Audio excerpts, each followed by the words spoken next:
సమయానికి వచ్చి ప్రభు ఇచ్చిన తరుణాన్ని ఉపయోగించుకొని స్వపరీక్ష చేసుకొని ఆ యొక్క పరిశుద్ధమైన కార్యములో భయభక్తులతో మనము చెయ్యి వేయాల్సిన వారమై ఉన్నాం.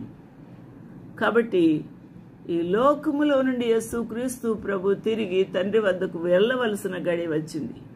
కాబట్టి అది ఎరిగిన వాడై లోకములోనున్న తన శిష్యులను ప్రేమించి సంపూర్ణముగా ప్రేమించి ఉన్నాడు.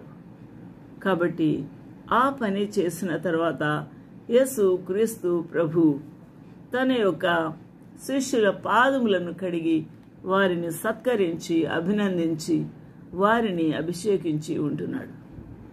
ప్రభు ఇచ్చిన ఈ యొక్క గొప్ప ఆశీర్వాదము వారి యొక్క రానున్న కాలములో చేయబోతున్న కార్యములకై ప్రభు వారిని బలపరిచిన విధానము గొప్పది. అందును బట్టి దేవునికి మహిమ కలుగునుగాక. ప్రభు వారిని హక్కున చేర్చుకున్నాడు. ప్రభు వారిని గౌరవించి ఉన్నాడు.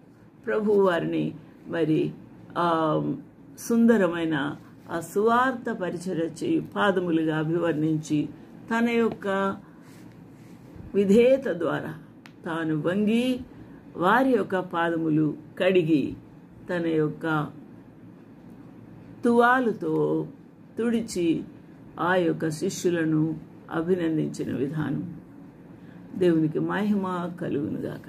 అట్టి ప్రేమామూర్తి కరుణా సంపన్నుడు ఆ యొక్క శిష్యులను విడవలేక వారిని సంపూర్ణముగా ప్రేమించి తన ప్రేమ యావత్తును నిరూపించుకున్న ప్రభువు అయి ఉన్నాడు. మనము మన ప్రియుల్ని ప్రేమిస్తూ ఉన్నామా? మన కింద పని చేయుచు ఉన్న వారిని ప్రేమించుచూ ఉన్నామా? ఆలోచన చేయాల్సిన వారమై ఉన్నాం. ఈరోజున దేవుని యొక్క బల్ల వద్దకు ఏ విధంగా వస్తున్నాం? సరి చేసుకొని వస్తున్నామా? ఒకరిని ఒకరు ఏదైనా భేదాభిప్రాయాలు ఉంటే క్షమించమని అడిగి సరి చేసుకొని ఆ బల్ల వద్దకు వస్తున్నామా లేదా? ఆలోచన చేద్దాం. సరి చేసుకొనుట దేవుని యొక్క ఉగ్రత మన మీదికి రాకుండా మనల్ని మనము తగ్గించుకొని ప్రభు పాదాల దగ్గర మనము ఒక్క మనసుతో, ఒక్క ఆత్మతో, ఒక్క తీర్మానముతో అందరూ సంఘములో ఉన్న బిడ్డలందరూ కూడా ప్రభు బలలో చేయి వేయవలసిన వారై ఉన్నారు.